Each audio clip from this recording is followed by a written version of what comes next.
Out of nowhere, question of the week. Let's go into my guy, Nit Ram. Yo. Bro, real quick. Should fans really be upset with Nia Jax? Or should people just truly understand shit just happens in professional wrestling? Look, shit happens. Our cousin's a professional wrestler. That's one thing he always say. Shit's gonna happen. But when shit happens a lot with the same damn person, with different people, you have to at some point factor in, hey, this keeps happening when we add blank plus blank equals injury. So, you look at the history.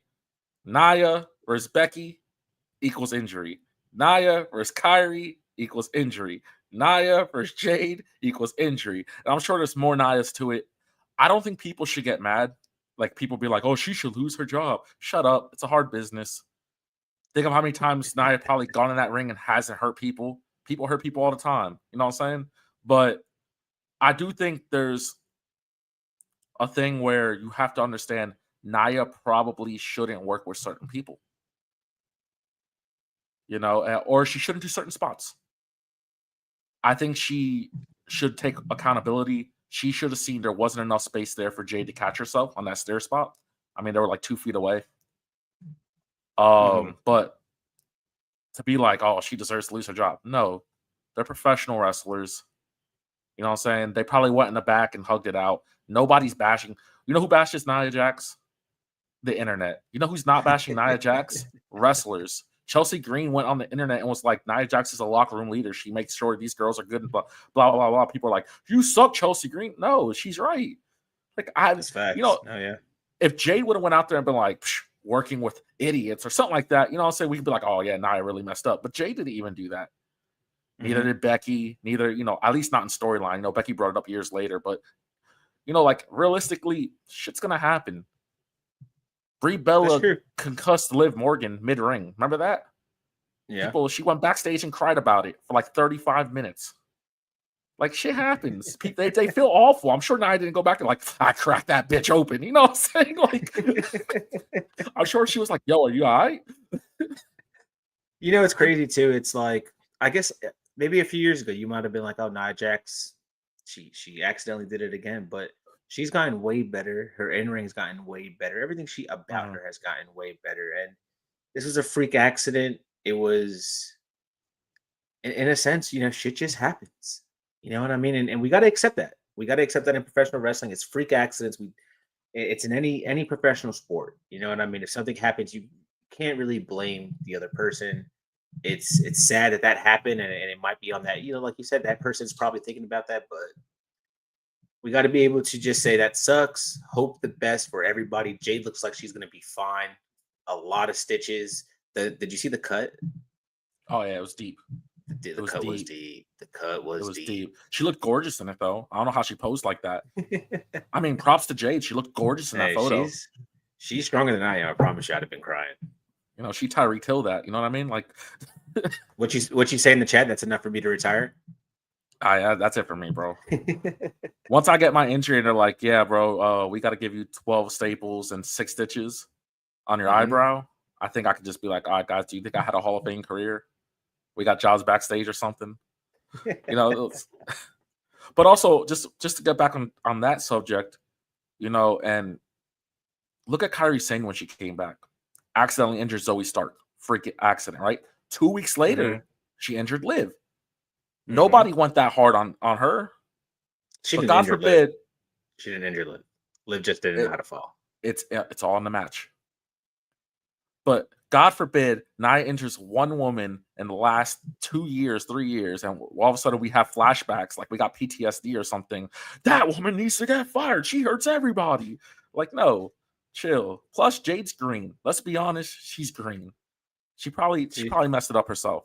She's still learning. First. She is still learning. And she learned to put her hands up. We do got a lot to talk about tonight. 6 years of Dynamite.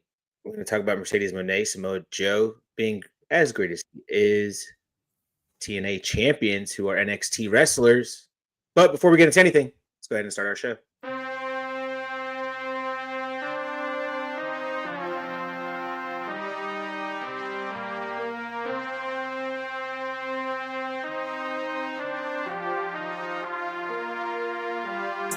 Four sides of the ring. Four sides of the ring. Everybody out here got an opinion. Your ego should die in the ring. If the debate's getting heated, we heating. You know it's been fire in the ring. We them guys in the ring. Leave with your pride in the sling. Four sides of the ring. Four sides of the ring. Everybody out here got an opinion. Your ego should die in the ring. If the debate's getting heated, we heating. You know it's been fire in the ring. We them guys in the ring. Leave with your pride in the sling. Four sides of the ring.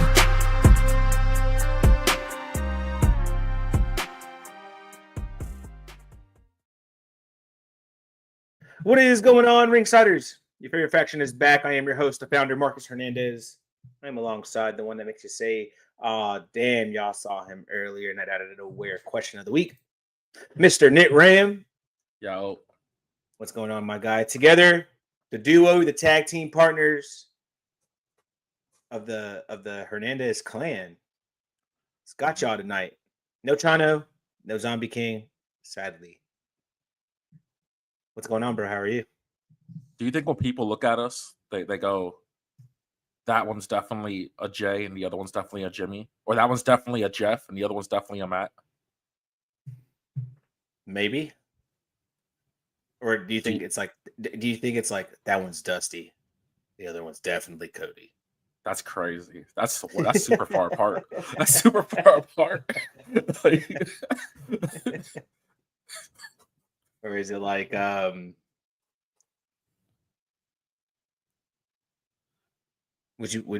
what Tongas would we be? Bro, I'd be the which one goes all day. That's you all day long, bro. All okay. Day. Okay. I think if we were tag team wrestlers, we'd be the greatest tag brothers out there. Honestly, I don't even think Jimmy and Jay would have a chance. Are you Nick or are you Matt? No, definitely Matt. Matt's hilarious. So you're saying you're funny? I think it's funny that you think that right now. I think if we did content, people would laugh at me doing my basic shenanigans. I don't know. I'm just saying, bro. There's nothing wrong with being a Matt Hardy, bro. That's what I'm trying to tell you. I'm world championship material, bro. What, man? I think you need to know this. You need to know this. Just because I got another one on the way and Jimmy got one on the way, don't mean that I'm Jimmy, bro. That's not how that's not how it works. Makes sense to me. I don't know. Makes sense to me. At least I didn't call you Dustin Rhodes.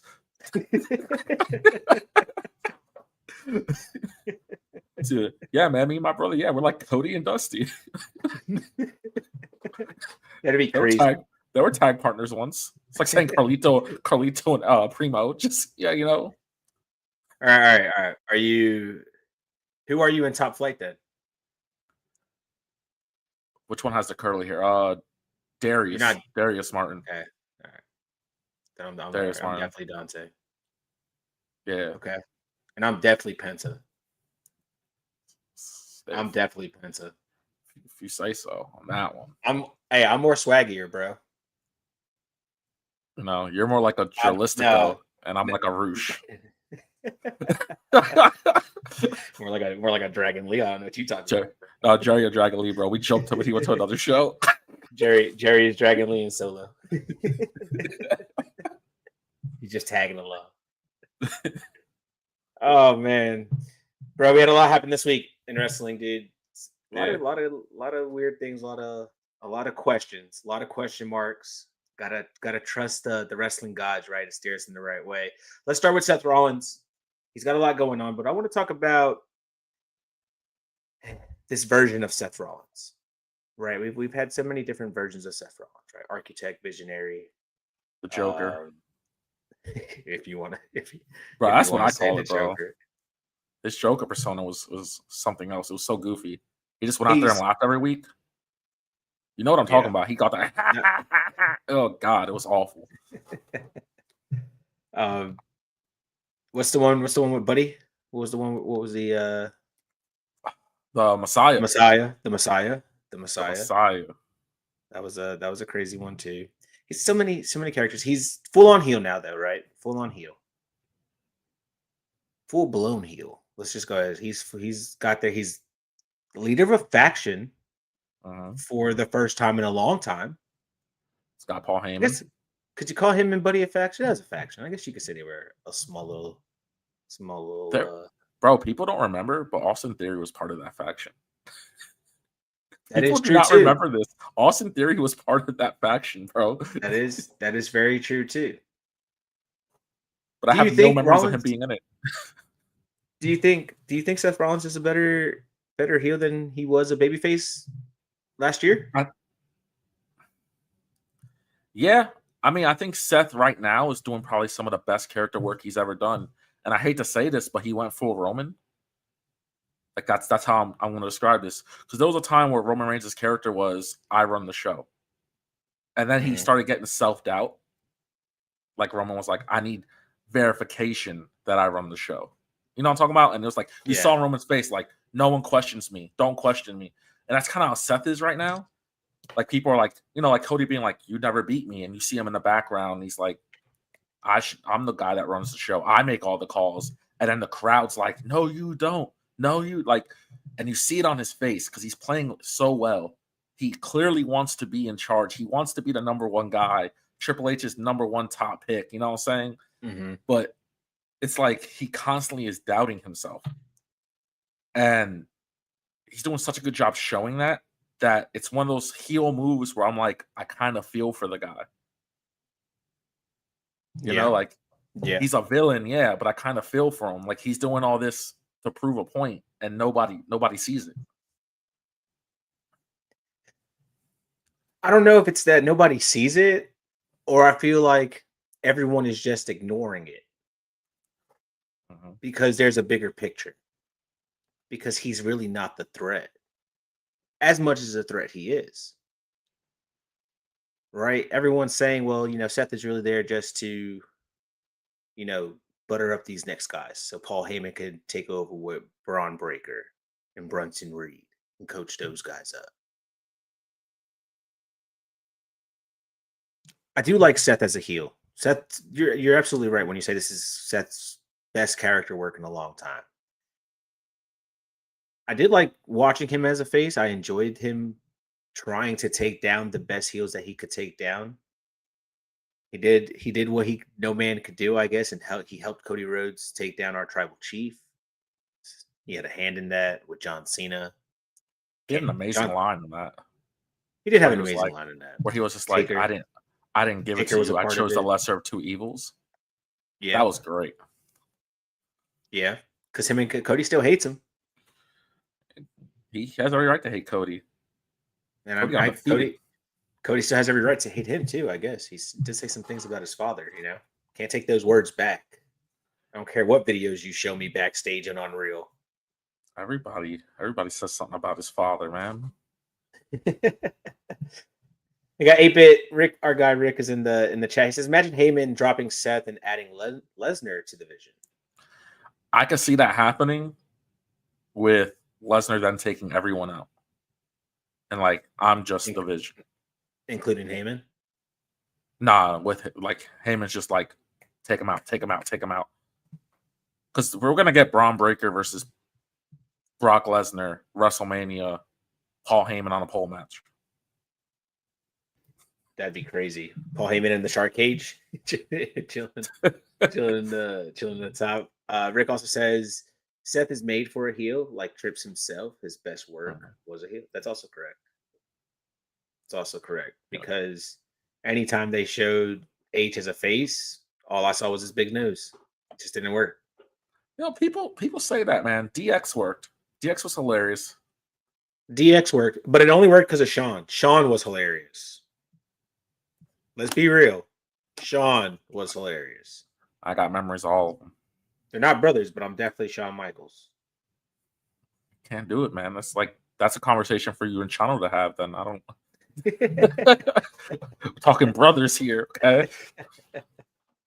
I'm Taker. You're Kane. Rick also says, I will say that Seth Cody package was fire. One of the best things WWE does our promo package. That is 100%. fact. The promo was good. It's good to have somebody who can actually keep up with Cody in a sense. And Cody's not the best on the mic, but he's good. You're gonna get the best out of him all times, every times. You're gonna get the what do you want to talk about. You're gonna get something sad. He's gonna motivate you. There might be a tearjerker in there. But with Seth, it was a little different because there was a feud there. You know what I mean? There's bad blood there. He's 3-0 against Seth Rollins. I guess they got the match coming up in Saudi, right? Crown Jewel. Or no, I'm sorry, not Saudi. It's Perth. It's Perth. Perth, Australia. Perth. Before we, I mean, we're going to get into Perth later down the road. We got to make predictions anyway, right? What I want to talk about, bro, is should these champion versus champion matches be more of a bigger deal? Yeah, they should. But the fact that they're fighting over a 14-karat diamond encrusted ring that I only see once a year and a belt that only stays in Saudi Arabia, I could care less. And you know what it is? It's because the winner doesn't brag. Who won last year? Cody and Liv, right? Okay. Don't remember any of them bringing it up in the past year until right now. You know what I mean? Like, it's not like MJF when he wins that stupid ring every year and he tells you constantly throughout the year, I won this diamond ring. He used it as a weapon. He constantly makes it a whole thing. This is just something, it's a gimmick that they don't even care about themselves. Okay. Do you think it's the PLE that's the problem, or do you think it's because they're traveling so far that it's the problem? I think it's the prize. It's the stupid ring, bro. What would you rather have the prize be? I think this is going to sound crazy. You get to this point, champion versus champion, whoever wins, top dog, yes, and the loser vacates their belt. That's how I would run that. I like that idea. Without such a drastic change of maybe losing your title. What if it was more of like the winning champion gets that promotion, gets to stay that promotion at the draft, but also gets that promotion the first pick? I'm okay with that if they made the draft important. Well, this is a way to make the draft important. Yeah, but the draft's just going to be on Netflix, and they're going to show fake Netflix alumni in the back, like they did with that Fox that one year, and they had the stupid robot constantly popping up. Those guys weren't making picks.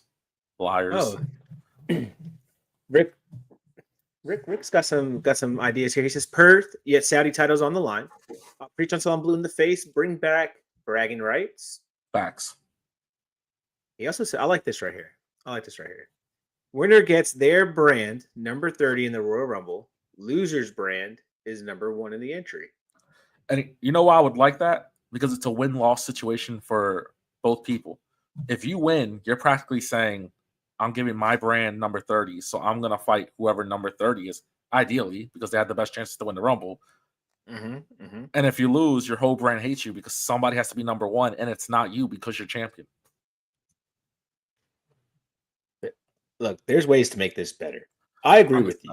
Fighting for a diamond encrusted ring is kind of wild. If there's no value in it, if there's no point into doing this, if you never bring I it agree. Up. When you have both your champions of both promotions coming together to fight at the main event of this so-called PLE, well, it's not so-called, it is PLE. You should make this a big deal. This should be a big deal. You're trying to make it a big deal. The promo is making it a big deal. But what's the prize? And I see you. I understand your point.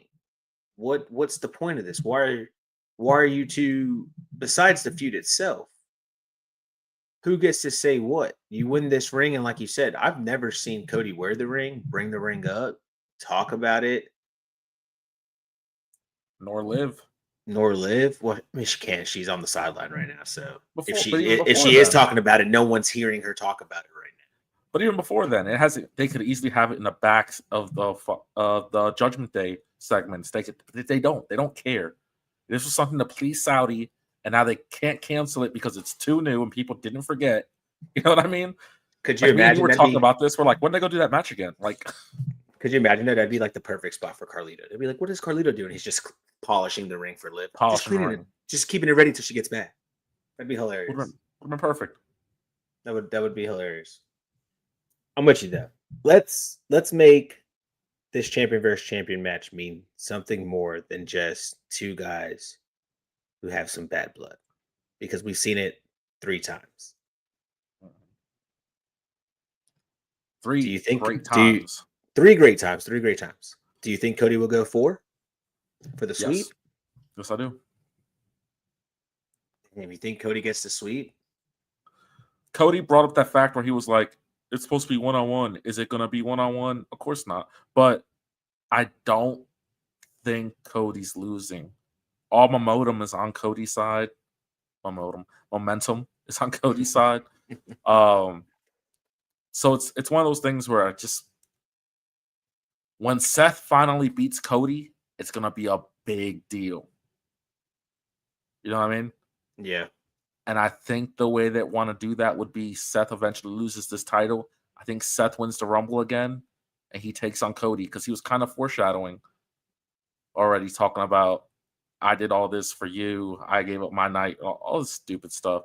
But yeah, I don't know, man. Something about this right here, this screams Cody Rhodes. It's Perth, Australia.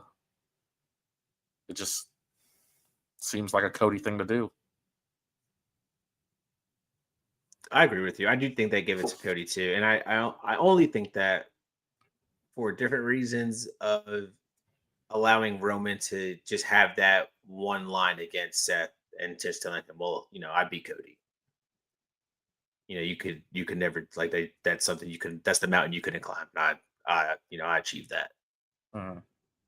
So at the main event of WrestleMania to retain his title.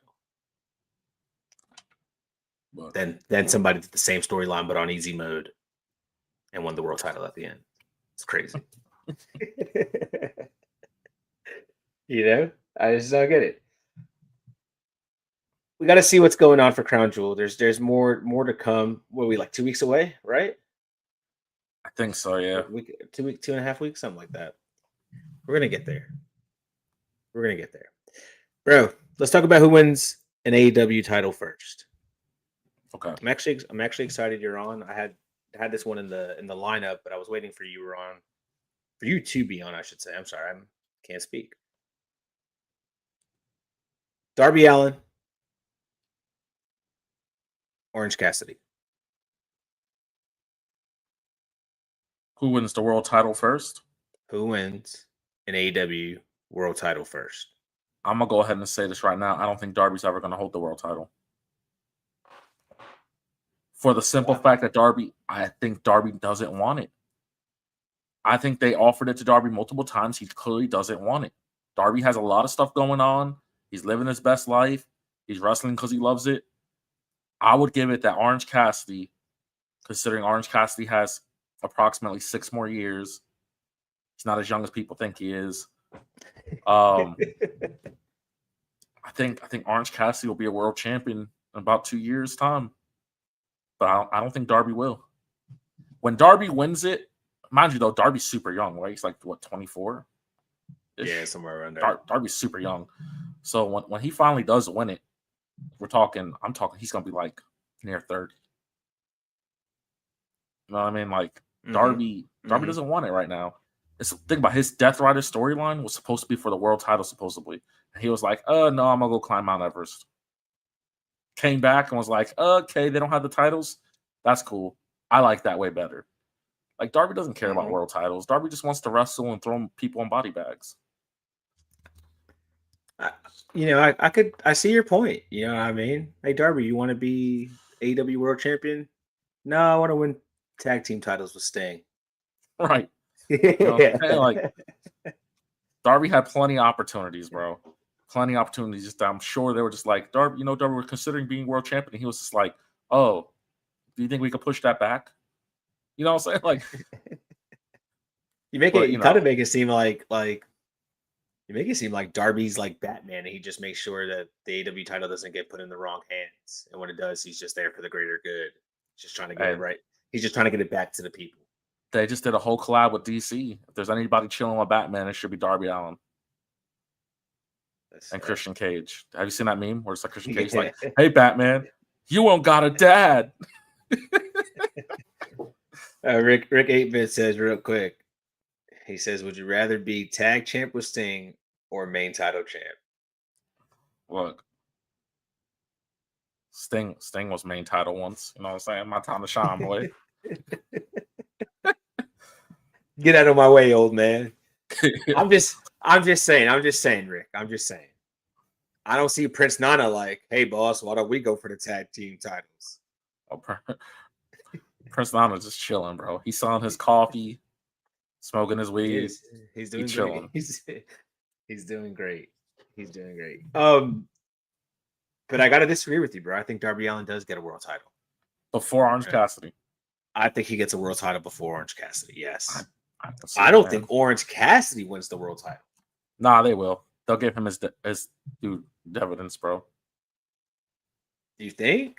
Yeah, Orange Cassidy's a staple. And there's one thing I'm noticing right now is that Tony Khan's finally giving it back to the people that put in the work for AEW. And Orange Cassidy is one of the guys that I generally think put in the work for AEW. Beating Okada and getting his belt back seems pretty nice. Don't get me wrong. Orange Cassidy wins the C2. You're right. Yeah, he ain't never getting the world title. He going for the Okada belt. That's fine. But I still think Orange Cassidy as AEW world champion one time, I'm calling it now, puts more seats, sells more seats than Darby winning it? Yeah. You think that's a better moment?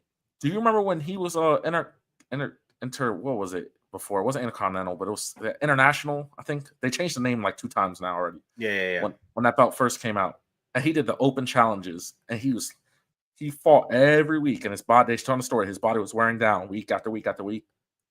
That story was more in line. I can't tell you who the world champion is during them, but I remember that story. And people loved Orange Cassidy, bro. People just love Orange Cassidy. I mean, I'm with Orange Cassidy. I told you that Orange Cassidy is my guy, but bro, we're talking about Darby Allin. Yes, a guy who said in interviews, "I don't want the world title." If I'm Tony Khan, everybody says, bro. If I'm Tony Khan, I'm sitting backstage writing my stories like, "Oh, okay, I don't got to worry about Darby this week." He's a baby face. He's got to say it. He's got to just tell the world, like, hey, I'm just happy that I have this amazing opportunity with an amazing company to do amazing things, right? But Darby Allin winning a world title is a better moment than Orange Cassidy winning the world title. I also think it depends who he beats. Darby Allin beating Hangman Page. They both have the same nemesis. It's Jon Moxley. That's what they. I think Orange Cassidy can simply dethrone anyone if he went heel, and people will go nuts. The heel that doesn't care, people will go nuts. Darby Allin has to beat MJF for people to care. Interesting. I guess you're right, because when we do talk about it, I guess he finally has to beat John, right? It has to be MJF for Darby Allin to be like, "Yo," it has to be Sammy Guevara, the pillar, the pillar moment, the pillar moment, bro. Poor Sam. He's the only pillar not doing his part right now. Hey, like Rick 8-Bit said, right? I'm just glad you're paying my insurance policy to do crazy shit. That's Darby Allin for you. That's AEW. That's AEW championship talk right there. Right, that's what I want my champion. That's how I want my champion to talk. You want your world champion to fall off cliffs, and I want my world champion to be like, "Hey, boss man, I can't defend that Wrestle Dream because I'm gonna go climb a volcano, but I got you at All In. Oh, good. I think All right. realistically, bro, I think Brody King gets the world title before. Then have a champion and be like, so what do you want to do today, Orange? I don't care. You want to go over this guy? That's what you want. It's fine with me. It's fine with me. No. I mean, I'm not even trying to throw shade to Orange Cassidy because I'm a huge fan. I think the guy does amazing work and he's a talented wrestler. But I truly think Darby Allin gets a world title first. Then Orange. How many Darby Allin shirts do you own? That's not even a fair. That's not even a fair. How many Orange Cassidy shirts do you own? No, tell the world. I own one Orange Cassidy shirt.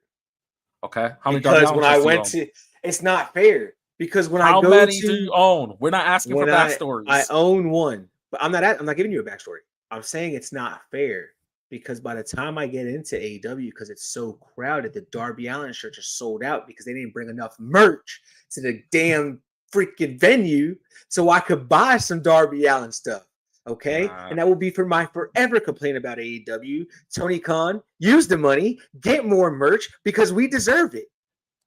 Bro, it's not his fault, bro. Darby Allin will win. Years later. Darby Allin will win the world title before Orange Cassidy. Let us know in the chat how you guys are feeling. Do you think Darby Allin or Orange Cassidy, which one will win a world title first when it comes to AEW?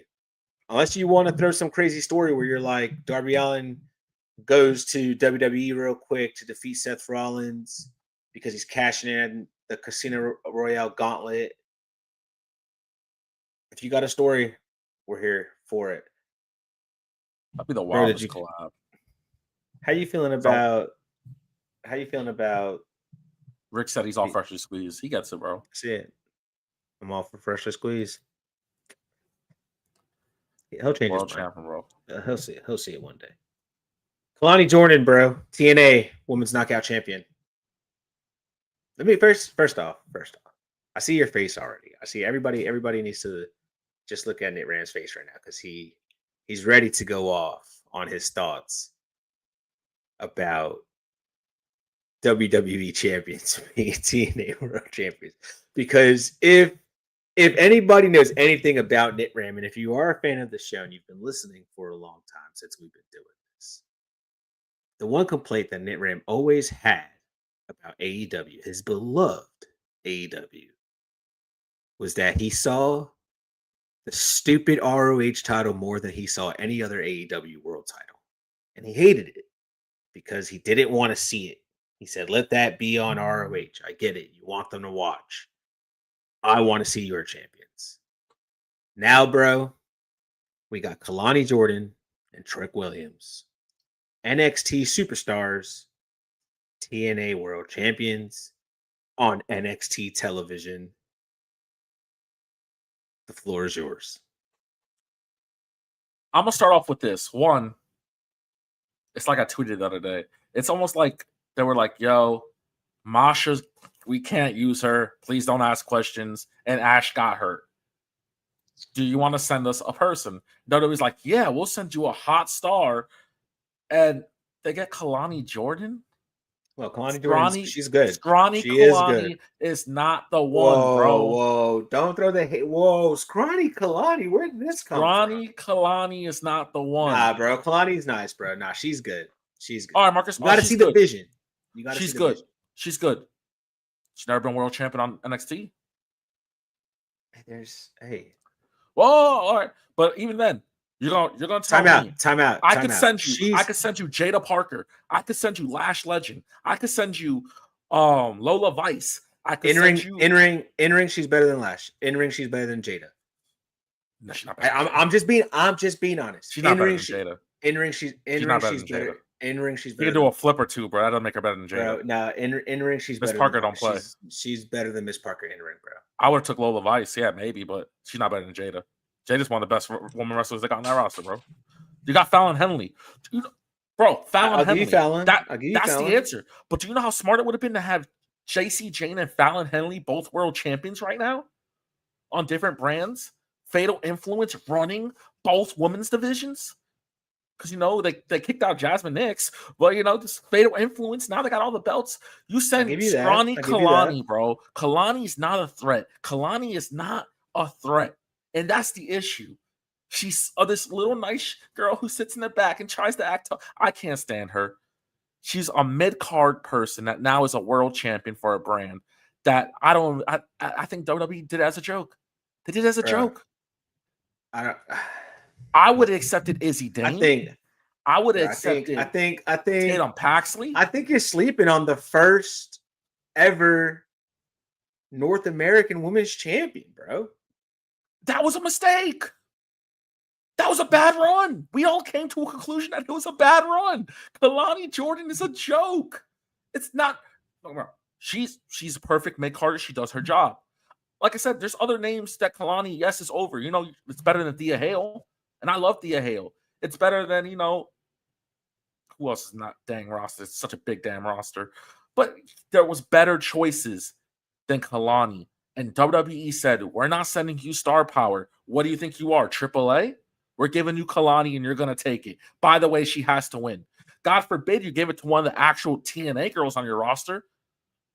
But I'm going to get into that when we talk about these teams, because that's another issue I have with these damn teams they made.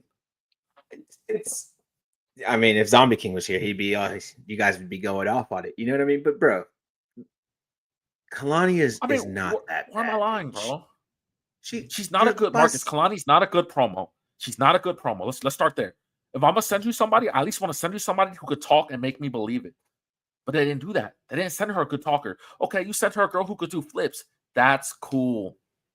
That's cool. She's not that good of a wrestler, and she's not believable. At the end of the day, though, regardless if she was NXT's best, right? And we're not going to even say the top stars, right? You said mid card. She's fine for the mid card, right? So they sent their best mid card wrestler over there for that women's division. They didn't even do that, bro. Kalani Jordan. Kalani, she's champion, but she's got a title right now. She's busy. She's busy. She's busy. Kelani Jordan has more star power and is better than any in-ring wrestler in that women's locker room in TNA right now. Tell me I'm lying. On the TNA? On TNA.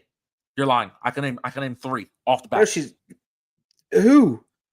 Steph DeLander is not better or has more popularity. My camera's doing it.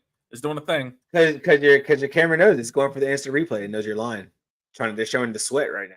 Showing the sweat on your camera because you're lying. Bro. Kelani Jordan is the star of that women's locker room in TNA. Shawn Michaels knew what they were doing. She is perfect. Now, I do agree with you. She should be on TNA television. I should not see her on NXT at all. No, but also, it's the thing, bro. It's all right. Let's jump to the next part. I'm gonna tell you also why Kelani doesn't work here. Okay, let's jump to the next part. Let's before we jump into the next part, real quick. I know my man ain't doing nothing. He's probably chilling and catering. But whatever Carmelo Hayes is doing to put his best friend and his fiance on top, Carmelo, keep doing it, bro. Because you eating, they eating, everybody eating. So keep doing what you got to do, Carmelo, because everybody's eating. All right, but let's talk this Showdown. Let's talk about Showdown. We can't call it Invasion. Let's talk about NXT versus NXT real quick. No, I want to address something before we even get to that. Go ahead. Santino Marella comes out, right? And cuts it. And I love Santino. You know this. I'm a huge Santino fan. I'm excited to see him. He got overwhelmed. He started to cry a little bit. Love it. Love his daughter. She's great. He comes out and cuts this promo talking about Kelani Jordan is the TNA world champion and she's the captain for the TNA team. But I can't trust Trick Williams because he's an NXT superstar. What is Kelani Jordan, Marcus? What is Kelani Jordan? How does that make sense? I can't trust NXT superstars? But yo, Kelani Jordan, on the other hand, she never signed? Well, what are you saying here? It doesn't make sense, bro. Both, if this is the case, Kelani still should have been on Team TNA. TNA should have had no champions on their sides. It's what they're fighting for, to get their belts back. which is why Fallon Henley was the better choice. Now, let's jump into these teams. The men's, they got it right on both sides. You think? I think so. I think Trick Williams, Ricky Saints is fine. He's world champion now. Personally, I think Oba, but I think Oba's too dominant. I think they had to get the belt off Oba for this, bro. I really do. The men's, it makes sense. Ricky, Javon, he's earned it. He's earned his weight. I think he should have went against Leon Slater personally, but he earned his weight. But Leon's on the other team, so that works too. And they got Miles Bourne, who's blowing up in popularity. That's a perfect squad. Because when Jasper Troy stood up, I about threw the TV off. I about turned it off, bro. I ain't gonna lie. I was like, ain't no way they're gonna get this to Jasper Troy right now. All right. I was about to say NXT side. No, bro. When he stood up, I was like, all right, bro, sit down. Ain't nobody heard about you. Ain't nobody hear from you in about 2 months, bro. You had your run. You had a good 3 weeks, my guy. It's over for you right now. Go ahead and you're not that guy, no.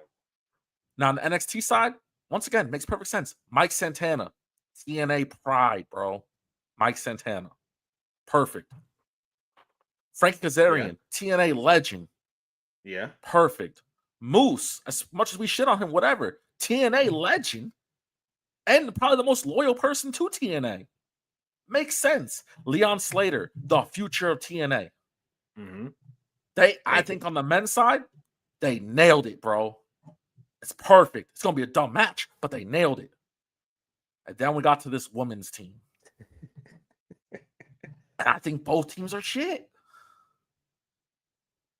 So they one, JC Jane doesn't choose Fallon Henley. To me, that doesn't make sense. She chose Jada Parker, Lola Vice, strength, 2 fighters, 2 girls who could scrap. Who was her last pick? Because I was like, where are you going with this? But anyway, my point was, let's get to Team TNA. I'm gonna tell you why NXT team I don't like it in this point now.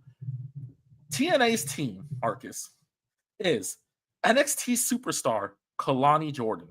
TNA Women's Knockout Champion. NXT superstar. Former TNA Women's Knockout Champion.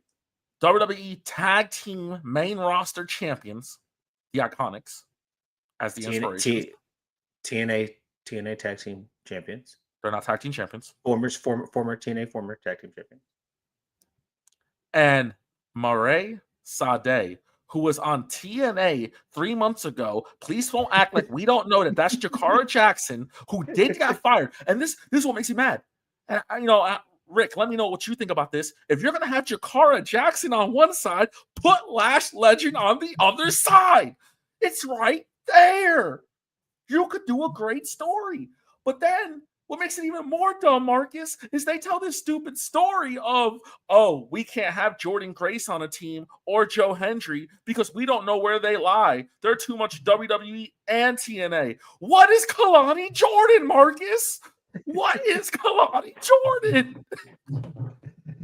Did you see Jordan Grace defending her case of like why she should be on she should just be on the show? Bro. But like I get it, Marcus. Okay, but right. Thank you. Oh, did you see the announcer asked Booker T, you ever been a part of this? Yes, Booker T was part of the Alliance. He did this storyline. But it's WCW champion, baby. Come on. But Marcus, you talking about who should be on there? It should have been TNA stars. It should have been Killer Kelly. It should have been Jada Stone. It should have been the TNA tag champions, the Elegances, who could fight for Ash Elegance now that she's injured. Yep. It could have been Rosemary, who's a TNA legend. It could have been Steph DeLander. It could have been Alicia Edwards. Like, you have a roster of women who are there, who have no ties to WWE, and yet you're just like, no, Kelani Jordan. See, there's just so much about Kelani Jordan that just doesn't make sense for this, bro. Why does Santino trust her, but doesn't trust Trick Williams? Why don't they trust Joe Hendry, but they trust Kelani?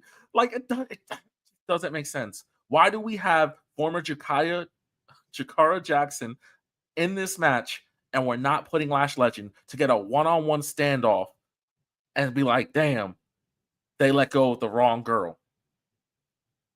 Yeah, that's true. It's right there in your face. Killing it. She's killing it, bro. Like, none of this makes sense. They chose the wrong person, bro. They should have put the belt on Fallon Henley, and both TNA champions should have been on Team NXT. And this story would have been so much better. Look, man. All I'm going to say is the scrawny Kelani thing has to stop. I'm getting a shirt that says it. Scrawny Kelani. When she flexes, bro, I'm like, what are you showing? I can't stand her sometimes, bro. She's showing how great she is in ring. I don't know. Me and my boy Rick, he agrees. And if Rick agrees, I know I'm on point. Trust the process. We're going to take a small break. We'll be right back.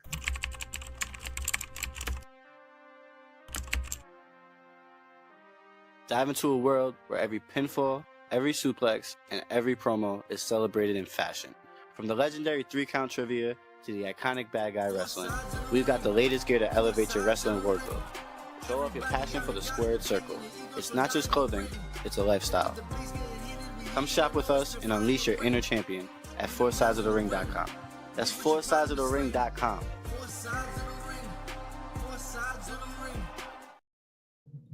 foursidesofthering.com. Go ahead and couple of our newest merch. Got the Zombie King t-shirt on, made by our one and only Randy Savage. Should have sent me a memo. I would have put mine on. It's literally right there on my bed. I'm sorry. I mean, you could change right now. Do it. You could just do it for everybody watching. Nah, man. For the millions. Millions. I'm just joking. Sometimes my camera does this follow feature, and y'all just gonna see like me changing my shirt. Possibly my butt crack. I ain't trying to show y'all all that. Bro, on Wednesday we celebrated 6 years of Dynamite. Yeah. 6 years. What's one of your top 5 favorite moments of Dynamite? Of any AEW? We've been to a few shows. I'm a big fan. I'm always gonna say this, one of my favorite promos. I probably watch it probably every 3 months or something like that. But it's the Eddie Kingston Fight Me promo with CM Punk. Oh yeah. Because every time I watch him, I'm just like, oh man, he was just spitting. He's like, nobody wants you here. I don't care if they don't want me to say it. I don't want you here. You're like, we all wish you were gone. We got friends who don't want you. I was like, damn, tell him, Eddie. But I mean, they just start jam packing great matches, man. But I mean, you got the great stories of Swerve and Hangman now burning down houses and talking to babies. You have people say what they want. Jericho stuff don't miss for me. Jericho ran a solid 5 years, if you ask me. Never missed. Oh no. But yeah, man, 6 years of Dynamite, and what a great show they put on to celebrate 6 years of Dynamite. They did. Did you think it was weird? I thought it was weird how people were making it weird that Cody and CM Punk were in the tribute package. Of course they are. They're big parts of history. People say whatever they want, bro. Cody Rhodes is a big part of AEW's history. And I always say this, Cody Rhodes leaving is a bigger deal than CM Punk leaving. I don't think CM Punk really hurt the company the way people make it sound. Cody Rhodes hurt the company. And I'll never forgive him. I could somewhat agree with that. But CM Punk's what, 3-time champion? He's a 3-time champion, bro. CM Punk leaving the company just fed more fuel to all like the AEW haters, you know. Yeah, that's all that really did. How could you let him go? He's the greatest of all time. 6 years, man. Flew by quick as hell. It did. 6 years has flown by. How many Dynamite shows do you think we've been to? Double digits? Probably like, I want to say like 8, because technically one of them's a pay-per-view. That doesn't count. Yeah, we did Revolution. We did what, 2 collisions? Oh, that was another thing. We did collisions. We did 2 collisions. Yeah, no. So yeah, it's probably 8. But come November 12th, going to Blood and Guts. That's going to be a Blood good one and Guts. You heard it here first. Rick says you have no AEW without Cody. you have less eyes without Punk. I agree. I agree. He says Punk gave them extra eyes, and I'd say 50% of them stayed. Yeah, I could agree with that too. Do you want to know what I'd take away as Punk's greatest achievement? And people can take it however they want. I think CM Punk made MJF a star. I think MJF was decent, but that CM Punk feud he had really put everybody to the point where, damn, MJF is that guy. Mm-hmm. It really established MJF. This goes back to like one of those things where it's like, and I'm not saying that CM Punk is a AEW Hall of Famer, but it goes back to like what China was saying was like, can you talk about the history of this without bringing that person's name up? And CM Punk and AEW, because of how everything went, he'll forever be tied to the history of AEW. And I think people do have to accept that. And I think it's going to be inducted by Jack Perry. I think it shows how grown. It's weird to say. I think it shows how grown and like how you can see. Like I feel like that side has moved on. You know what I mean? Like it is what it is. Things happen. Shit happens. Like we were talking about earlier in the show in wrestling, right? So yeah. 6 years gone by really quick. A lot of champions, a lot of new belts, a lot of great signings. Who's your favorite signing out of the 6 years? It's Okada. Really, Okada? It's always Okada. Bro, you're lying. When in doubt, it's Okada. I'm gonna tell all of our people that right now. This man Nitram missed out on a night of going out downtown, of getting drunk with the boys, to stay home and watch CM Punk walk down a wrestling ramp for the first time in 10 That's facts. I got a video to prove it. I'm one of those fans. I probably could have been famous, bro. Now people are getting famous for crying now and stuff like that. I definitely had a reaction like that. I definitely left the bonfire. Me and Marcus lived like 8 minutes apart. I walked home. I was like, yeah, I gotta go. Walked home and recorded my reaction to seeing CM Punk on TV. So I would say in the 6 years. In the 6 years, I would say CM Punk is probably your favorite signing. Nah, you were really hyped for Okada too. You were really excited. But the CM Punk thing was like, it was supposed to never happen. He was never coming back to wrestling. Why would he come back to AEW on their third year? You know what I'm saying? Like it didn't make like I had to witness it with my own eyes, bro. I feel that. One day I'll leak the favorite video of my reaction. Favorite champion in the past 6 years? I loved when Kenny was champ. World or international? World champion, TNA champion, everything he did during that run. King of the Belts. Yeah. Because it was like the first time Kenny Omega was like actually Kenny Omega, and he wasn't this sad guy just walking around. Remember that? Wrestling. Early Kenny Omega, it's like video was like him walking in Japan looking all sad. It's like the weirdest thing.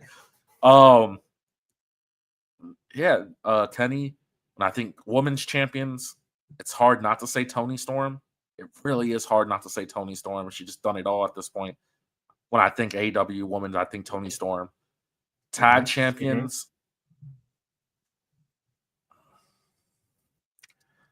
It's hard to say. I like the Hurt Syndicate, but that's really fresh. The Lucha Brothers, they had it for a little while. Might be the Bucks. I don't think the Bucks miss. The Bucks don't miss.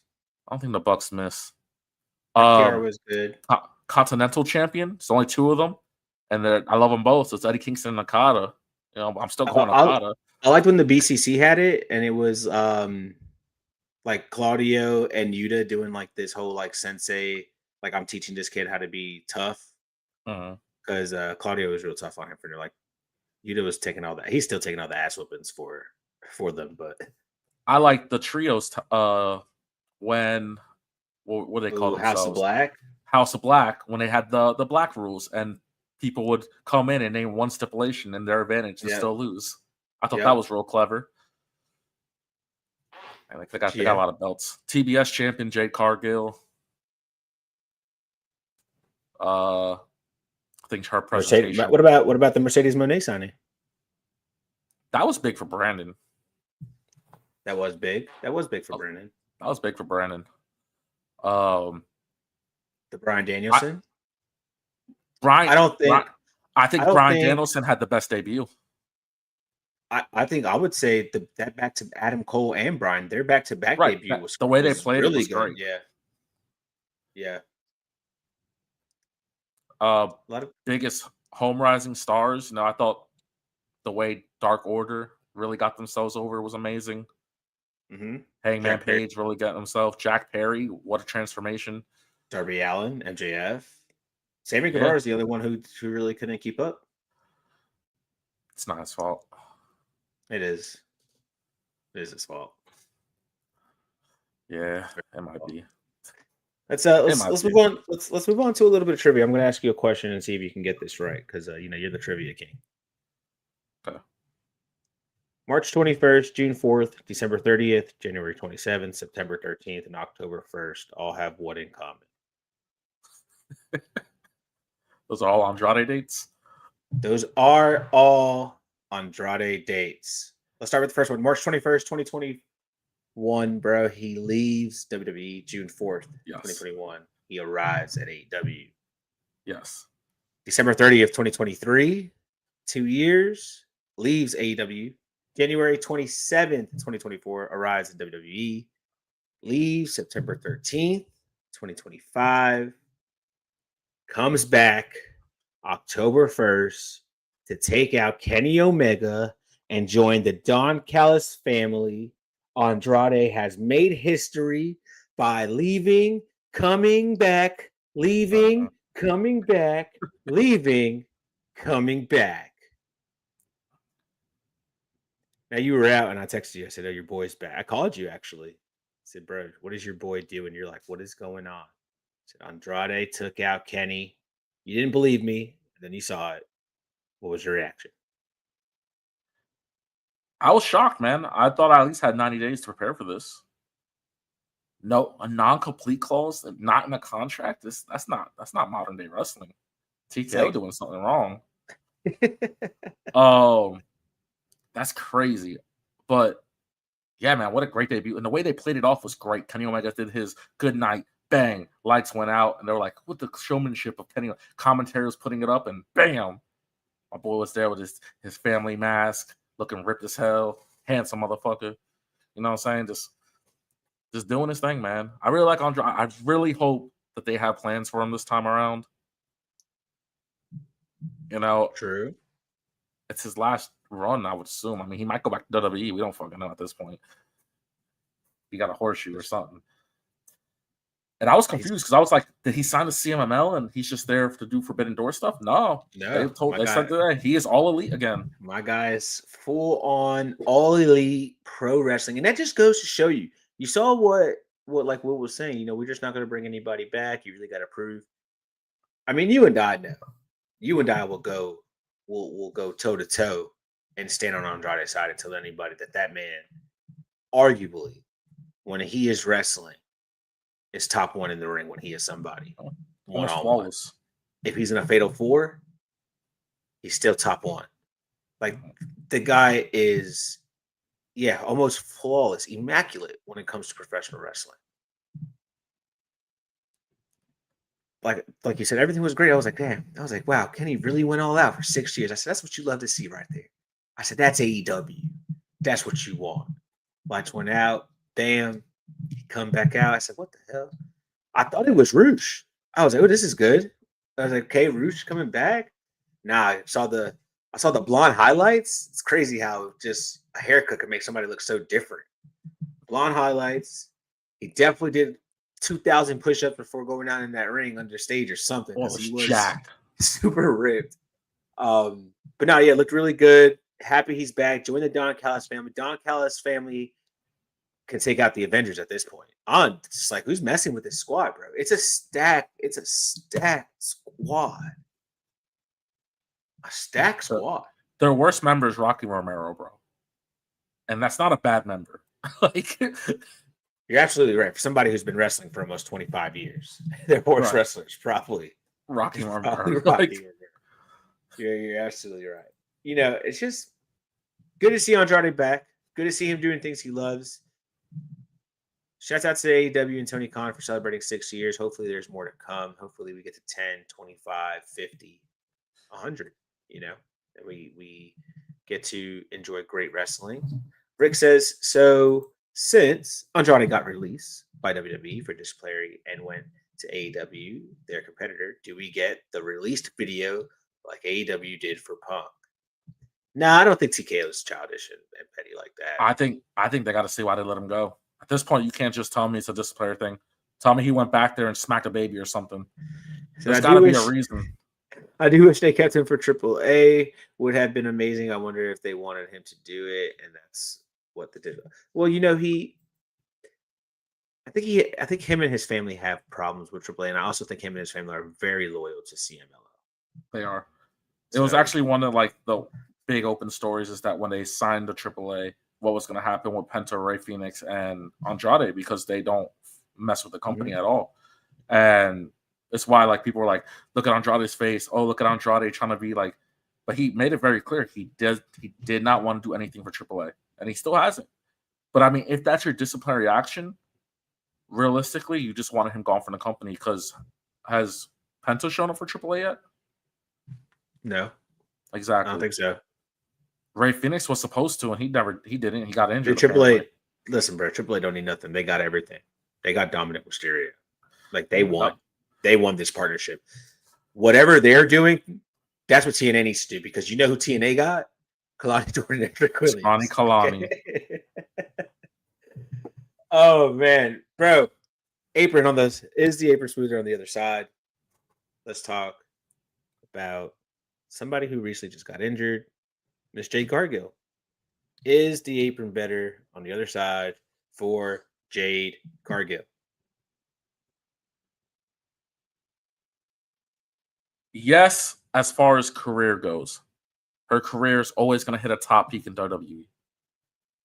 I think they're going to get her into movies. When she's done, WWE is the right thing. But they have harsher fans. How many times do we go online? They're like, Jade Cargill is so green. And it doesn't help that she came from AEW because they'll be like, they didn't train her nothing in that sweatshop circus act that they have going on. I had to show her how to swing a chair. They never taught her nothing. Guys, Jade Cargill has been in WWE for over 2 years now. At some point, we got to stop blaming AEW and just realize that she's just not picking it up at the pace y'all want her to. But as far as presentation, I think it was better for her in AEW. Undefeated, presence, entrance look good. She was the first big deal in the women's division for AEW.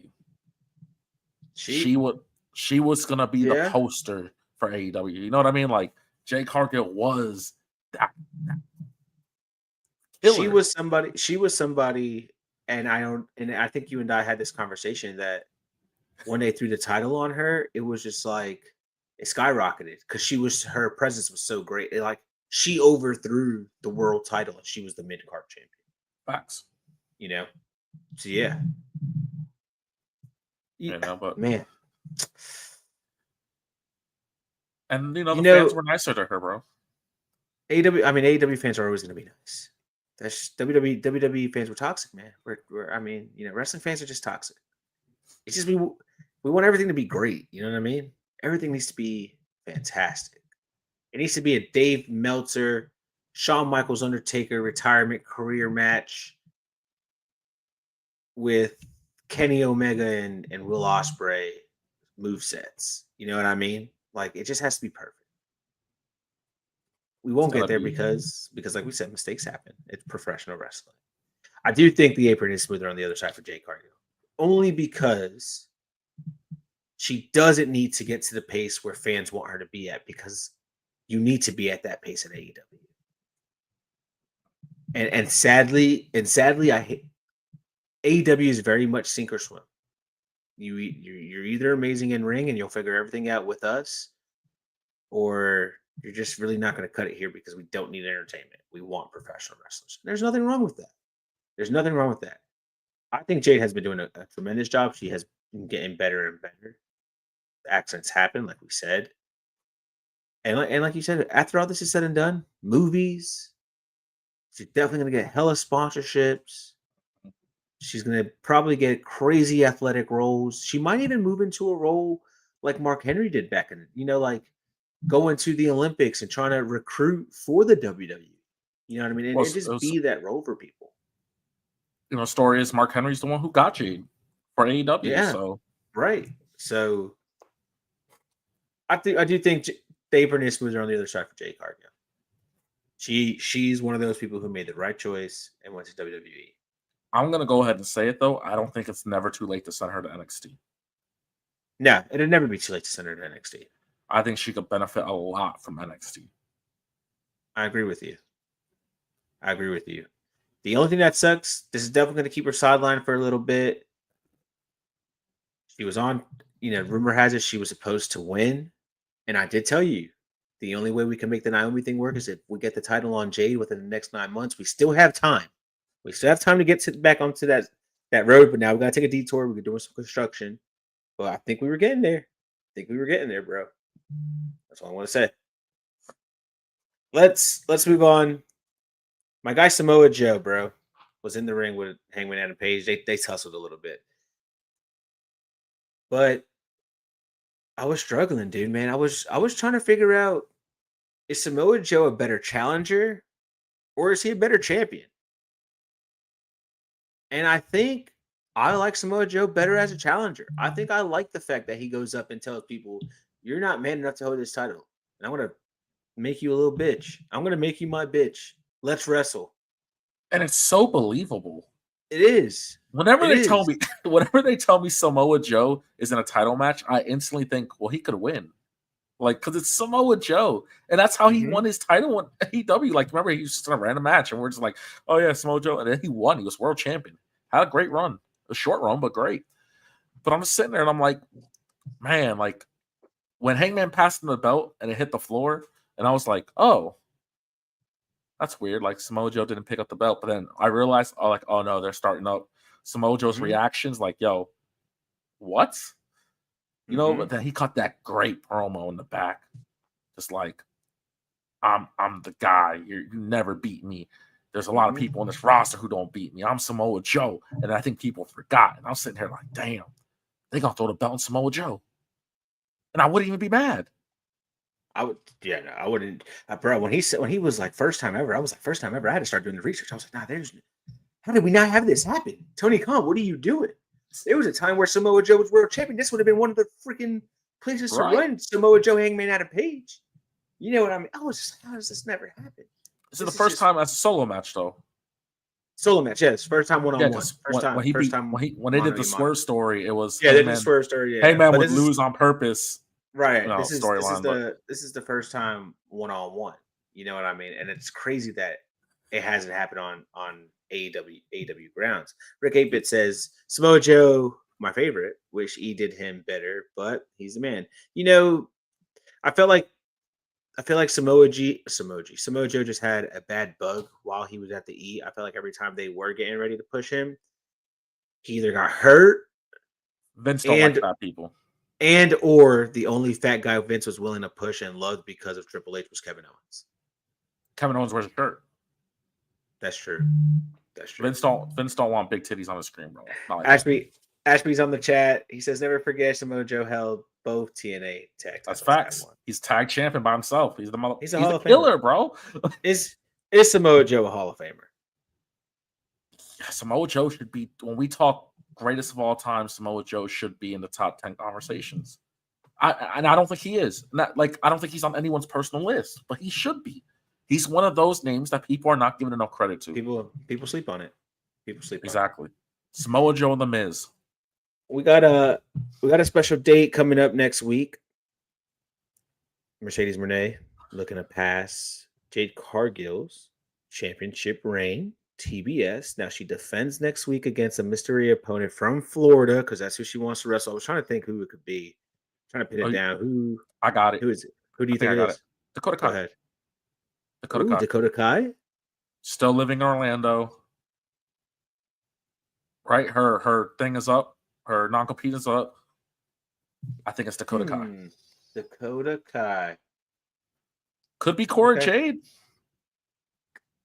I was thinking Cora Jade.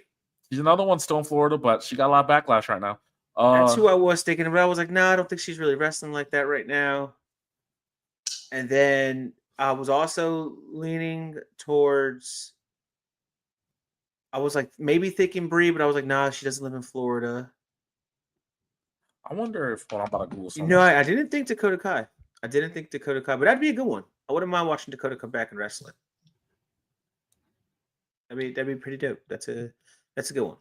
But bro, do you think whoever it is, do you think Mercedes should pass Jade Cargill's TBS championship ring? Yeah, I think she has to, bro. I think we're at a point now where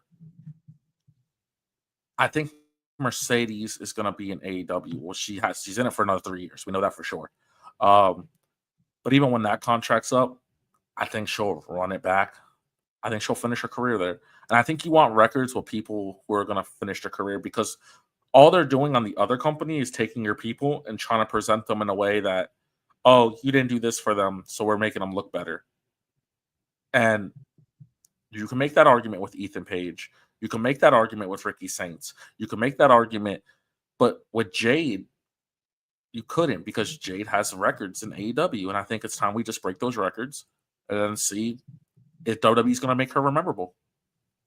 Nothing wrong with second place, though. Nothing wrong with second place. Nothing wrong with second place. You know what I mean? Rick Abit says Cora Jade doesn't want to take a bump that would hurt her filming schedule. That's a fact. That's a fact. I do agree with you. I do think Mercedes should pass it, because, like you said, Mercedes wants to be a stable there. She's trying to push the company. She wants to make them better. So why not? We're throwing all the titles on her anyway. Let's go ahead and throw a record on her, and move on.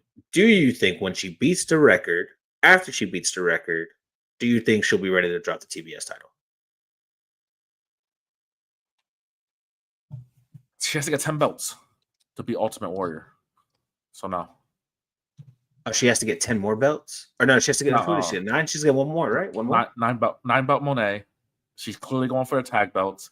Harley Cameron came out with the puppet. I think that's what they're going to go. That was great. I saw that. You saw, didn't Parsippany just call out her too, right? For the CMLL title? Yeah, that's confirmed. On the next CMLL pay-per-view, it's Mercedes or her again. Mercedes is going to beat her again. Match. Mercedes, I don't think they're going to tell the story of Ultimate Warrior. Ultimate Warrior. Ultimo Dragon, if they're not going to beat the record. That's true.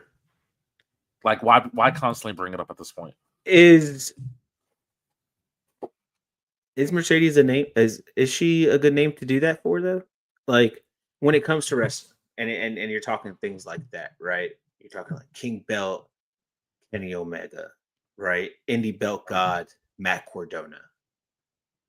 10 belt Ultimo Drago. 10 belt Ultimo Dragon, but now you'll say 10 belt Mercedes Moné did it. You know what I mean? Or 11 belts. Is she a great name to say, or is it overrated? Nah, know, some people put Mercedes in that overrated category. Yeah, the Zombie King. He does. I remember when we did our list, he was like, I didn't even want to put her on the list. I was like, that's crazy. But no, I think she's the one. Also, it just shows the same way I said WWE is showing, look what we could do with your toys. AEW is kind of showing, look what we did with yours. Mm-hmm. You know what I mean? Like John Moxley, Tony Storm, Mercedes Moné, Swerve Strickland. You know, Adam Copeland. Yeah, that toy I put back on the shelf. It's a classic toy right there. Oh, Kenny Kurt or Mercedes, who did it better? I love Kurt Angle's gold run in TNA. But yeah, Kenny Omega is the guy. Kurt. The reason why Kurt was so good, it was because we got prime Kurt, and that was great. He literally went all out for his wrestling career, and literally gave it his all. And we literally got him. We got the best of him which he'll tell anybody to this day. Like, we literally got the best of him. Could you And imagine TNA if we would have relevant. got right? Could you imagine if we would have got that Kurt Angle in WWE? He would have had bangers. I mean, bangers. But so Kurt was awesome because it was just like, damn, I knew he could. I knew he still got it. I knew he wasn't crazy. How many belts was But that? I feel like TNA had like 13 belts on Kurt. it might have. I think it was 12. It might have been 12. I'm about to see. How many It might have belts been did Kurt Angle have? Kenny was cool too because there was a time where the only place you could watch Kenny Omega was in Japan. And if you really wanted to research or go watch him live, you had to get up at 3:00 in the morning. You just had to find the clips and stuff to watch YouTube. If not, you had to get those DVDs. And if you didn't know anybody selling those wrestling DVDs at the time, it was pretty hard to watch a Kenny Omega match before YouTube. 6? Okay, I don't know why we were. Yeah, all the major TNA belts. As a kid, it looked like 25 belts. Well, I'm saying, I remember he was walking around like this, like those some big belts. But yeah, I think because it was televised and we finally got to see it. Like, right, and I think that's what made it so cool because back in the day, like I said, the only time you were watching Kenny wrestle was if you were really watching New Japan Pro Wrestling in Japan, because before YouTube, the only way you were watching it were wrestling DVDs. And shouts out to Frankie Flo and my cousin, the Zombie King, because they were professional wrestlers. So my uncle would have these matches and be like, yo, let's watch this tournament. Let's watch this tournament. This is how we found out about El Generico and Kevin Steen and all these other guys, because they weren't on YouTube back then like that. Getting videos like that on people, that wasn't a thing. And now you can find any match in the world. You know what I mean? Literally any match. You could go find your hands. For real, you could go find a mid-card match from '87 for some odd reason. That was televised, and somebody got it. You know what I mean? But so I think that's what made Kenny special. Was like, wow, we get to witness Kenny Omega on this incredible televised run. Mercedes is cool because shouts out to women wrestling, bro. Shouts out to Power Shot. Let's show to the world that for the last 5 years, the women have been proven we do this better than the men. And I stand on that. And for everybody that hates on the Mercedes thing and like, oh, what does she really do for these other companies? Exactly that. We just talked about a CMLL match. We wouldn't be talking about that. Any other match on that card? We just, you know what I'm saying? There's these indie shows. First of all, they're constantly on TV. Mercedes is not hiding her belt. She's walking around with them, strutting them. She's constantly saying it. It's such a blessing to have that kind of star power. And for somebody who wasn't really an indie star, giving back to the indies, it's incredible. Mm-hmm. And I find it crazy that people are so upset about it. Oh, Mercedes is winning all these belts. Yeah, she should. I love it when I see an indie promotion post their women's champion, and then the first thing I see underneath the photo of them is Mercedes tweeting their eyeballs like she's about to challenge them. Mm-hmm. And let's also not act like their generation didn't grow up watching Lita versus Trish. Like the same new generation that's growing up, tell her the reason why I started wrestling was because of you and Bailey at Brooklyn. Uh-huh. Give Mercedes Moné her. Give Mercedes what if her it was flowers. Izzy? I wonder if Izzy lives in Florida. She's from Montana, but I wonder if she lives in Florida. That'd be cool. That was such a cool spin around moment. Then we're really telling stories, really raising eyebrows, and asking a lot of questions. Let's take a quick break. We'll be right back. What's up, my fellow bad guys? Just when you thought we were down bad, Brandy's here to pick us right back up. Thanks to our partnership with SeatGeek, we got good seats and great prices. New users can score a fantastic $20 off their final ticket purchase by using the exclusive promo code 4SIDESOTR at checkout for any event. That's 4SIDESOTR. Tell them the bad guy sent you. Tell them the bad guy sent you. Tell them. 4SIDESOTR. Let's move into our Move the Needle. You know what it is, bro. Tonight we had, let's say Wednesday we had a reunion. We got the return of Jurassic Express. Uh-huh. Sure did. So you already know. Does Jurassic Express move the needle? where you hitting the whoa, Whoa. whoa. I love that theme. There was such a time Wait. where I was big on it, and you were just like, bro, it's so annoying. And I was like, bro, it's so catchy. It's so simple. The Jungle Boy theme is so great. And yeah, you know, if I get to hear it in person at Blood and Guts, you guarantee I'm gonna have my arms waving, screaming, whoa, at the guy next to me. Or whoever you're sitting me next to. You know, I'm just going, whoa. Jurassic Park, Jurassic Express, they do move the needle, and I think they actually are needed for this tag team division. We just lost Private Party. This is the original AEW formed tag team, and they're developed now. This is not Jungle Boy Jack Perry and Dinosaur Luchasaurus. This is scapegoat Jack Perry realizing his only real friend was Luchasaurus. And Luchasaurus, who just went through a terrible relationship. You know what I'm saying? Like father. This is character developed guys who went through hell and realized the only people that were actually out for them was the original ones they betrayed. Mm-hmm. Yeah, they moved the needle, man.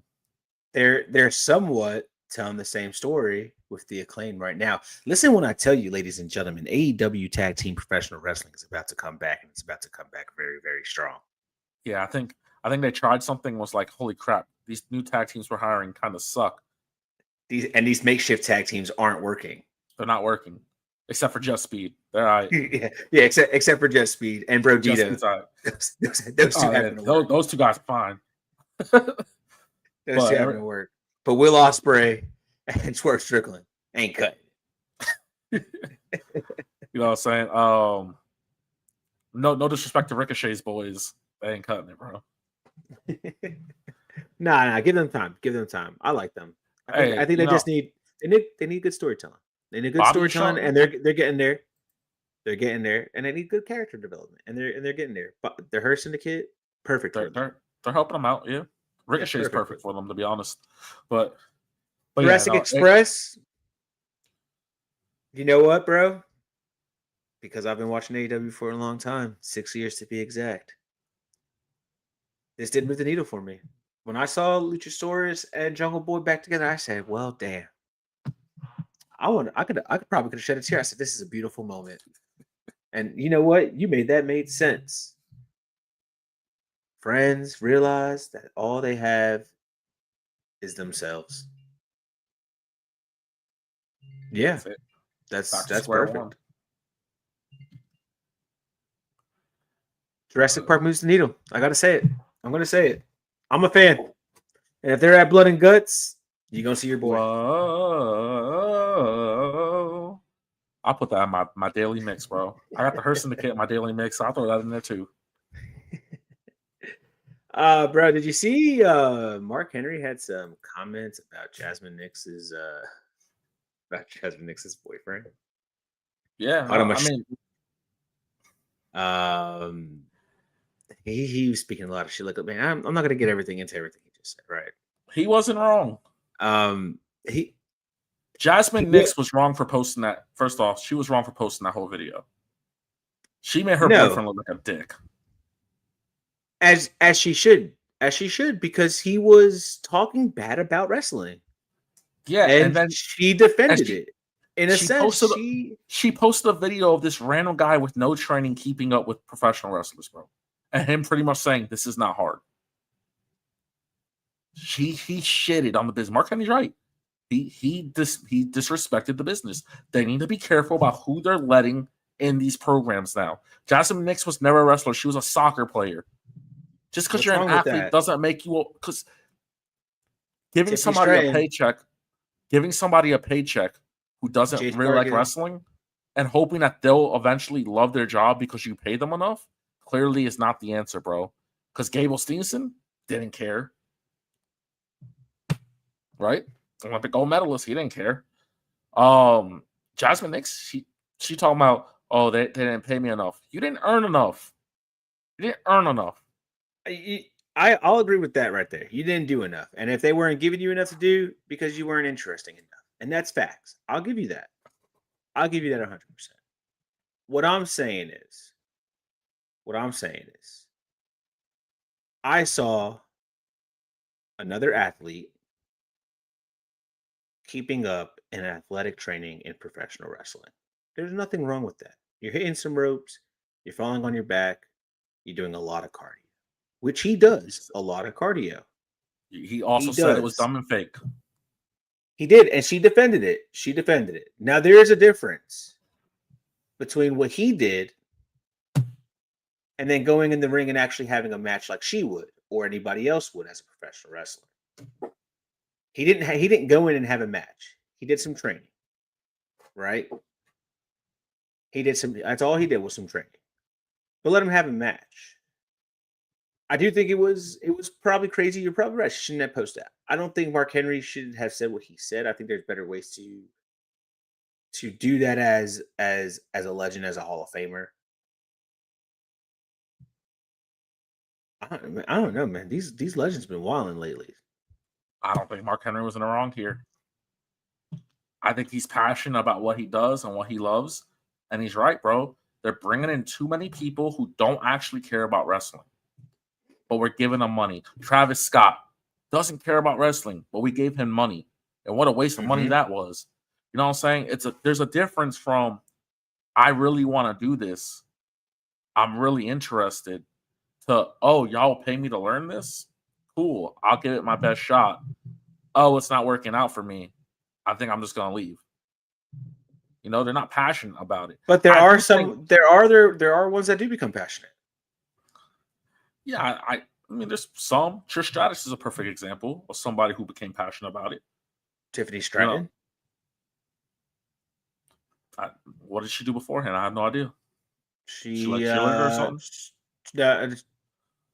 She did gymnastics, I believe it was. You But know, she wasn't always a professional wrestler. The girl that won LFG, Olympic gold medalist, right? She's passionate about it. I mean, I don't know where she's doing. I think she's on Evolve. Kurt Angle. Kurt Angle, you know, passionate. But Cain Velasquez, perfect example. He wasn't passionate about it. Tiffany was a gymnast. There it is. Yeah, gymnast. I'm just saying, and this is for both companies, don't bring people in if they're not passionate about it. At least enough to give it their full or care enough to protect the business. Shaq only had one match in his entire career against Cody Rhodes. And he still, to this day, is defensive about the business. You know what I mean? Like, because he likes pro wrestling. Rick Abit brings up Logan Paul. Logan Paul has passion. You know, and that's kind of why we accept it. Bad Bunny. Passionate as hell. Put the hours in, trained every day. Randy Orton said he never seen somebody come in and train for a 3-month match and do it twice a day, and the way Bad Bunny was doing it. You know what I'm saying? There's ways to do it. I'm not saying you can't pull someone off the street, but this athletic program that they have is literally just finding athletes who are not getting drafted or going pro and hoping that you can transform them to love wrestling. But if they don't already like wrestling to the littlest, what is the point? You're just giving them a check to waste money. I agree with you. You know what? I'm not upset at Mark Henry no more. Never be mad at Mark Henry. Now, if Rikishi would have said this, bro, you already know I would have been on different ends. You were like, shut the fuck up, Rikishi. Let that man live his life. Oh man.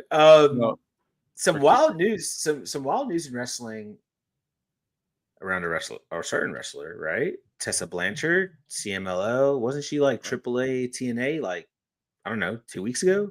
3 weeks ago? When did she fully get released? She's still active on TNA's roster, which confused the hell out of me. She's not in the alumni section. She is active. I looked at the roster today. She's still on there, so some update has to happen.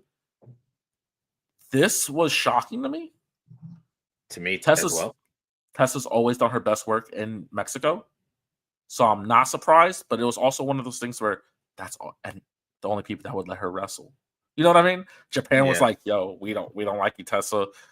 Then Mexico did real good, and TNA was like, "I mean, we kind of need something." So we'll bring in you. But man, the reaction she was getting was awful.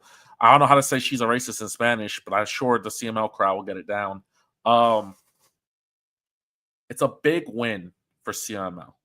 And the fact that, and you already know I'm about to say it. I say it all the time. Tessa Blanchard is really fucking good at pro wrestling. She's a fabulous pro wrestler, but she's a bully and a racist. But I don't think Mexicans care about that. And I'm not saying that racist like Mexicans don't care. Like Mexico, they don't care about the issues that you have outside the ring.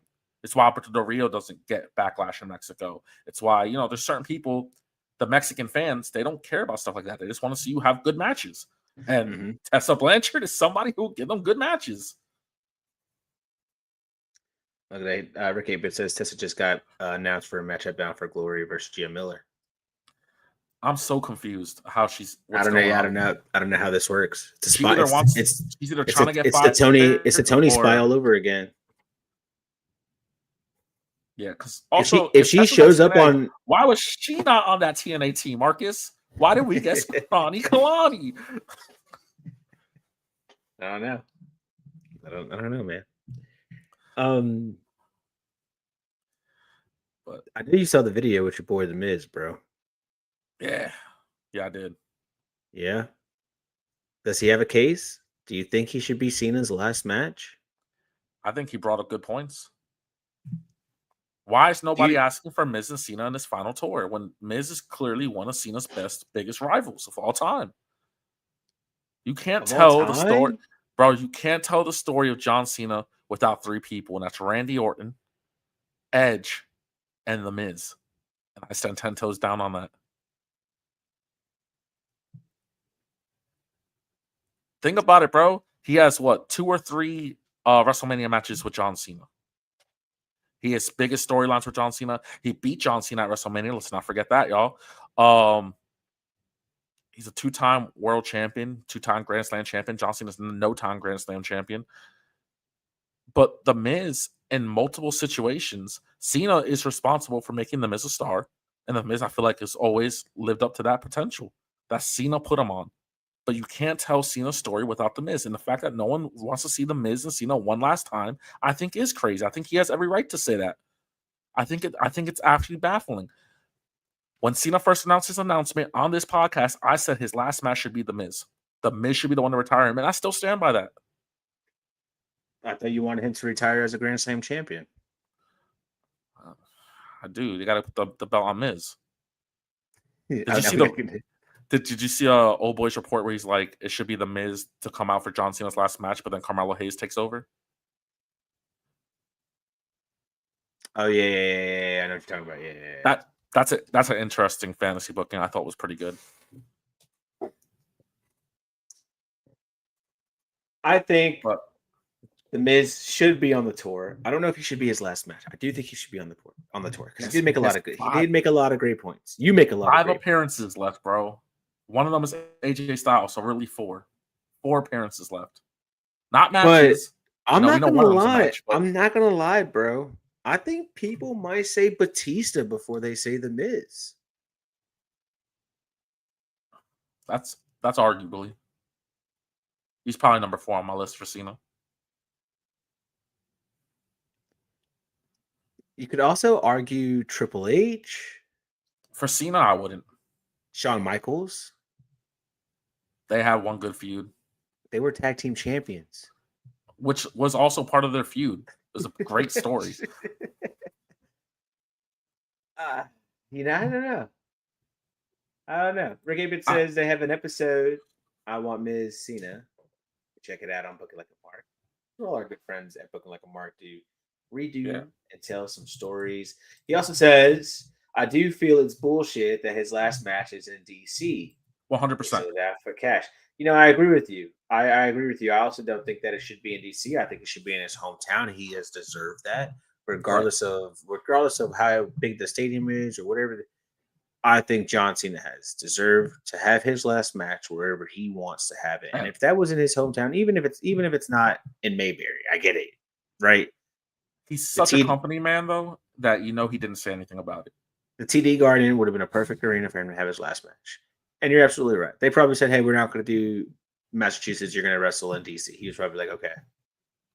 One thing I got to say, bro, generally, TKO just doesn't care. TKO does not care about John Cena, bro. John Cena ain't paying their bills, bro. TKO does not care. That's why this final run has been shit. I'm being honest. That's why. Because I'm going to go ahead and say it. Vincent Kennedy McMahon would never have done this. He would have had that last show in Boston because he realizes, regardless where Cena's at his last match, it's going to be a big deal. But you also want to send him home to the biggest pop you can get. And the biggest pop you can get for John Cena is Boston. Or arguably, Madison Square Garden. Mm-hmm. Those are Cena's, those are his places. So I sit there and I'm just like, yo, at some point, yeah, DC gave you the money because who's not? If I had the money, I would have had it in North Carolina. You know what I mean? Like, who's not going to try to get John Cena's last match? But at some point, you have to look at it and go, this man just gave us 22 years, 22 of his best years, 25, I think, consecutive, but 22 of his best years. He deserves to go out in a Boston crowd. Mm-hmm. He deserves to say goodbye to his people, the Boston people. Win or lose, they're gonna stand up and cry. You know what I'm saying? They're gonna lose their nut. They're gonna lose their mind. What is DC? Give me one tie to DC that John Cena has. He beat Batista in Capital Punishment. Is that what we're running back? That's not like I had like the perfect painted picture for John Cena's goodbye. He was gonna grab the mic. He was going to cut his promo about everything he loved about the business, why he loved the business, and how he was going to continue to try his best to stay in the business, not as a wrestler, but as some creative-minded field. And as he left the ring, and he walked up the ramp, walked backstage, TKO already had the planted crowd to walk down the street of Boston with him as he walked home. And we kiss and we farewell John Cena. But no, what are we gonna do? We're gonna put him in the middle of Washington, D.C. for some odd reason. And he's gonna wrestle bumfuck who knows for some odd reason. Do you know what my final goodbye for Cena would have been? It would have been in Boston, and he runs a gauntlet. A 5-people gauntlet of his greatest hits. Randy, and yeah, he's winning. Who cares? The Miz. If you can get Batista to stop acting for one day, bring his scrawny ass back too. Batista. I'm saying, but or future like like kind of like there was Sammy, stuff like that. And then the last person he passes the torch, it's probably Cody Rhodes. But when he stands up and he gives that final goodbye speech of how much he loves this business, undeniably that man loves this business with every inch of his soul. That man loves this business.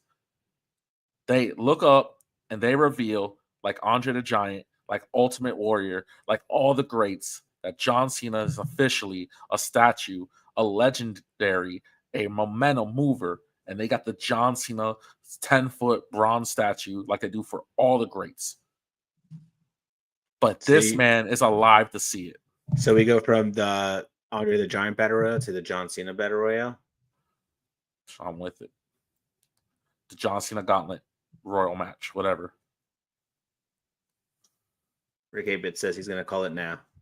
Dirty Dom for the IC title. Chance to be a Grand Slam champion and loses. Loses when Rey Mysterio goes heel and joins his son because he never forgot when John Cena took his one title day from him when he was champion for 3 hours and 22 minutes. Let's move on to our main event question of the evening. It looks like all the talking has been done. It's time for the main event.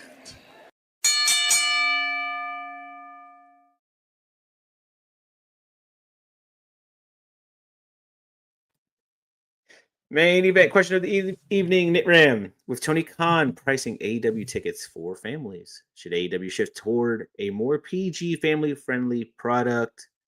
Give me your thoughts. It's hard to say yes, because AEW is for the sickos, and like we expect, blood. And I mean, it's hard for Jon Moxley just not to bleed. You know what I mean? He goes out there bleeding, I think, sometimes. But he should. With TKO being too expensive,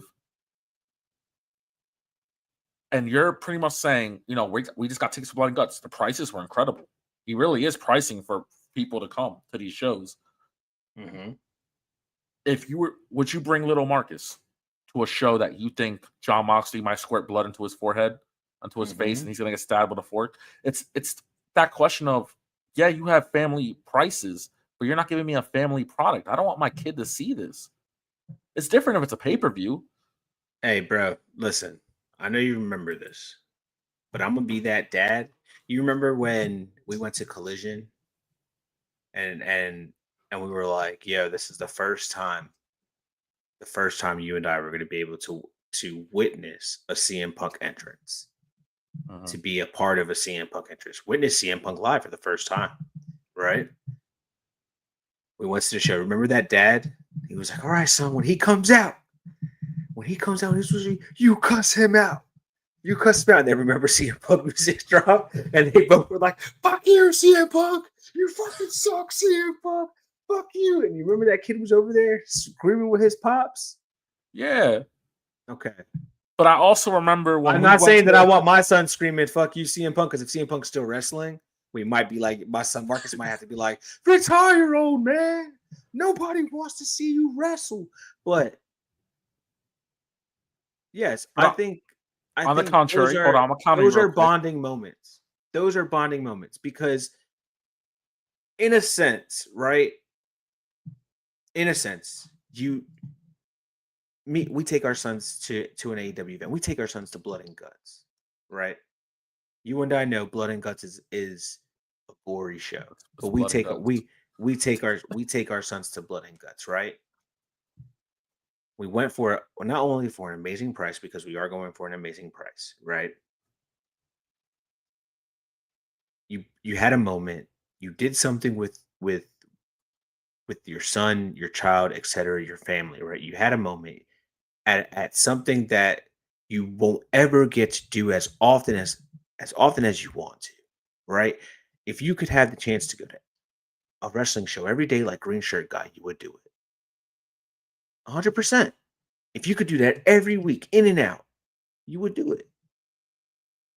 But this one time you went to an AEW show, you saw some crazy things. You made a moment with your family. You made a moment with fans. Wrestlers made a moment. You made a connection. And you will always remember something for the rest of your life. Right? One person may see it as, "Damn, I can't believe you took your son to that." But your son may see it as, "I'm so happy my dad took me to go watch the craziest thing I think I've ever seen in my life. And I kind of want to keep watching that." You just your son's telling his therapist, he just kept stabbing him with the fork and stabbing him and stabbing him, and blood was going everywhere. And I looked at my dad, and he was going, "Yeah." Well, I would also think if you are taking your child to a therapist, you would know probably not to take your child to Blood and Guts. But I'm just saying, in wrestling in general, you know what I mean? I feel like any fan understands if you are taking a child to any wrestling event, you know what you're gonna get. You have weird fans. People shout weird stuff. People are gonna say weird things. I don't think a fork in a forehead is that absurd than the guy saying grab his dick and twist it. No, it's just a chant until they do it. He did. You know? Sometimes they do. Yeah, you're absolutely right. Sometimes they do it. But I don't think AEW needs to move more to a PG, family friendly. I think they're kind of already family friendly, right? Most times they are doing this crazy stuff. One, either the match is super unsanctioned and they do it at freaking 10:45 at night, or two, it's on their $80 pay-per-view.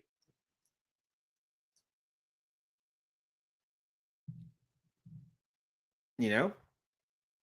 Rick says he wouldn't take his girls to AEW or WWE. Hey, you know what? I respect that, because my son seeing me as a wrestling fan, he might be like, "Yeah, that was cool, but my dad's freaking crazy. Forget the fork in his forehead. This guy over here was just yelling random stuff." My dad threw him the fork.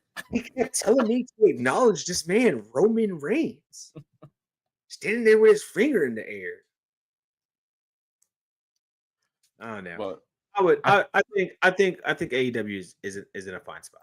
I don't think they gotta shift any way. I think they're in a fine spot. Keep doing what you're doing.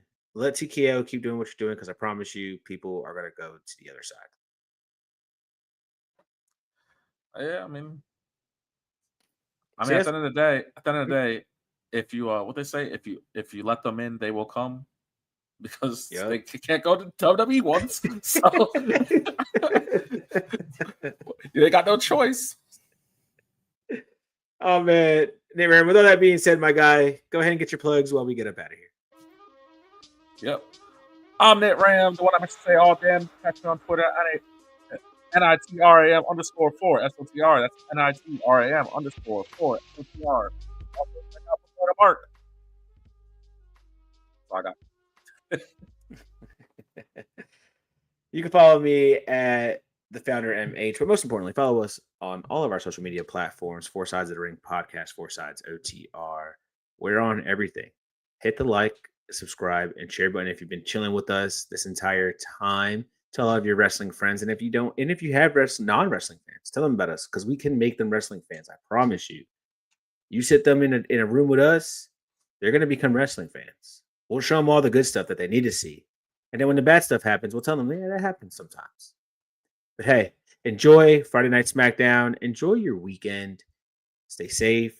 And if you're not enjoying wrestling, you're not watching it right. We'll catch you guys next week. Peace out.